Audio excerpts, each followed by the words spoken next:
Land, si të duket kauza që ka zgjedhur Berisha dhe Partia Demokratike për të protestuar të hënën në orën 18, nisur nga vendimi që dha gjykata kushtetuese, në fakt që e pezulloi pezullimin për zonjën Balluku, sepse nuk e dinin ende kur e vendosën që do të kishim një kërkesë për heqjen e imunitetit dhe për arrestimin e numrit 2 të qeverisë.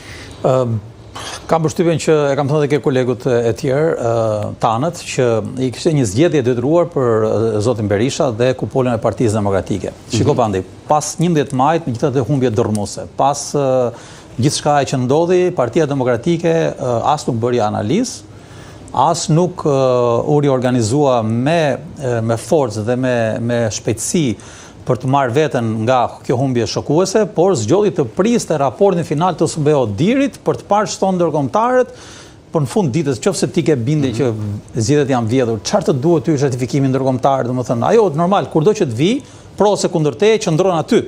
Nëse është pro teje është një argument më shumë, nëse është kundër teje, okay. Por problemi është që PD-ja nuk mundet do ta lindë veten në rënje të lirë që nga 11 maj. Domethënë 11 maj humbën dhe pastaj pushime të gjithë.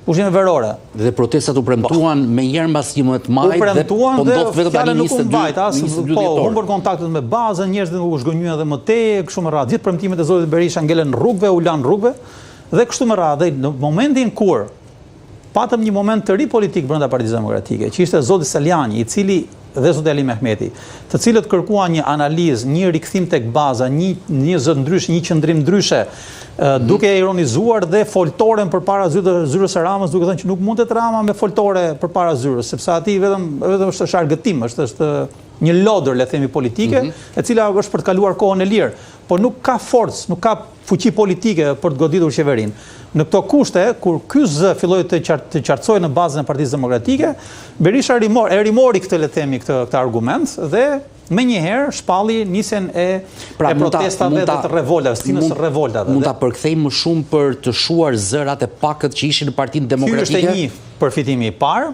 Përfitimi i dytë për zotin Berisha ishte se kur ti ke revolta, protesta kombëtare dhe angazhon bazën drejt kësaj energjie të re, presupozohet që edhe gjithë njerëzit mbështiten rreth teje. Pra, domethënë ti i grupon.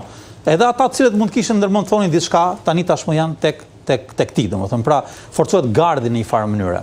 E treta është që praktikisht kur njerëzit dëgjojnë, le të themi, çfarë ndodh lart e poshtë me hetimet e prokurorisë, me marrjen e pandehur numrit 2 të qeverisë apo të zyrtarëve të lartë për plaset e forta politike mes shumicës, drejtësisë, me opozitës, vetë opozita ngelet jetime ose do ngelet jetime nëse nuk do të dëshmonte asgjë nga pikpamja e shfrimit në kuptimin që të asaj domethënë që ka ndodhur, një lloj revolte e brendshme duhet të se ndërtohet në rrugë me njerëz të cilët domethënë protestojnë.